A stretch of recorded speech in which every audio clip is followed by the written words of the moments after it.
Si tu laissais un peu ton âme, mousquetaire, la fortune et la gloire, et que faudrait-il faire? Chercher un protecteur puissant? Prendre un patron? Et comme un lierre obscur qui circonvient un tronc et s'en fait un tuteur en lui léchant l'écorce? Grimper par ruse au lieu de s'élever par force? Non merci. Dédier, comme tous ils le font, des vers aux financiers? Se changer en bouffon, dans l'espoir vil de voir aux lèvres d'un ministre naître un sourire, enfin qu'il ne soit pas sinistre? Non, merci. Déjeuner chaque jour d'un crapaud, avoir un ventre usé par la marche, une peau qui plus vite à l'endroit des genoux devient sale, exécuter des tours de souplesse dorsale? Non, merci. D'une main flatter la chèvre au cou, cependant que de l'autre on arrose le chou, et d'honneur de saigner par désir de rhubarbe, avoir un encensoir toujours dans quelque barbe? Non, merci.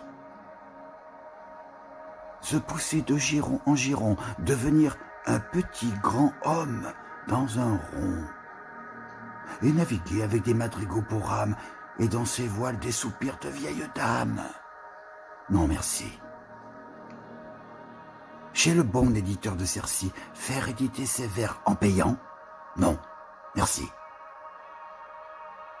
S'aller faire nommer pape par les conciles, que dans les cabarets tiennent des imbéciles? Non, merci.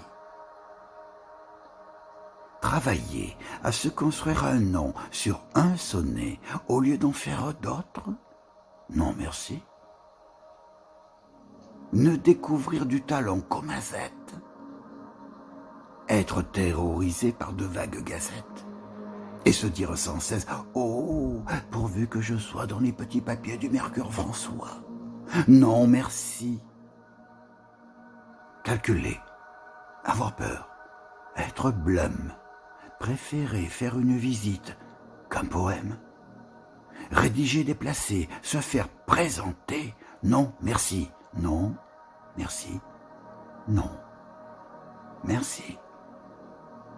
Mais chanter, rêver, rire, passer, être seul, être libre, avoir l'œil qui regarde bien, la voix qui vibre, mettre quand il vous plaît son feutre de travers, pour un oui, pour un non, se battre ou faire un vers, travailler sans souci de gloire ou de fortune, à tel voyage auquel on pense dans la lune. N'écrire jamais rien qui de soi ne sortit, et modeste d'ailleurs se dire « Mon petit, sois satisfait des fleurs, des fruits, même des feuilles, si c'est dans ton jardin à toi que tu les cueilles. » Puis, s'il advient d'un peu triompher par hasard, ne pas être obligé d'en rien rendre à César. Vis-à-vis de soi-même, en garder le mérite. Bref, dédaignant d'être le lierre parasite, lors même qu'on n'est pas le chêne ou le tilleul. Ne pas monter bien haut peut-être, mais tout seul. Tout seul soit, mais non, pas contre tous.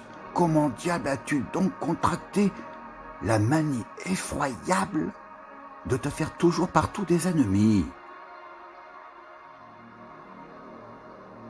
À force de vous voir vous faire des amis, et rire à ces amis dont vous avez des foules d'une bouche empruntée, ou derrière des poules. J'aime raréfier sur mes pas les saluts, et m'écrie avec joie un ennemi de plus. Quelle aberration! Eh bien oui, c'est mon vice, déplaire est mon plaisir.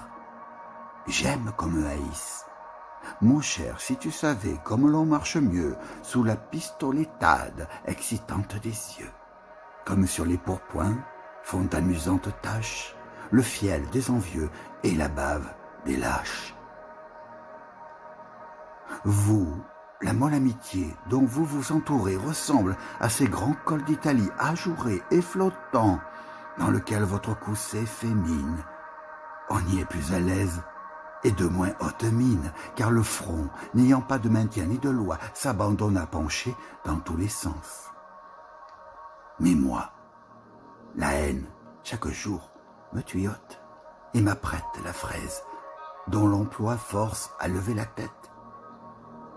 Chaque ennemi de plus est un nouveau gaudron qui m'ajoute une gêne et m'ajoute un rayon. Car pareil en tout point à la fraise espagnole, la haine est un carcan, mais c'est une auréole. Fais tout haut, l'orgueilleux et la mère, mais tout bas, dis-moi simplement qu'elle ne t'aime pas. Tais-toi.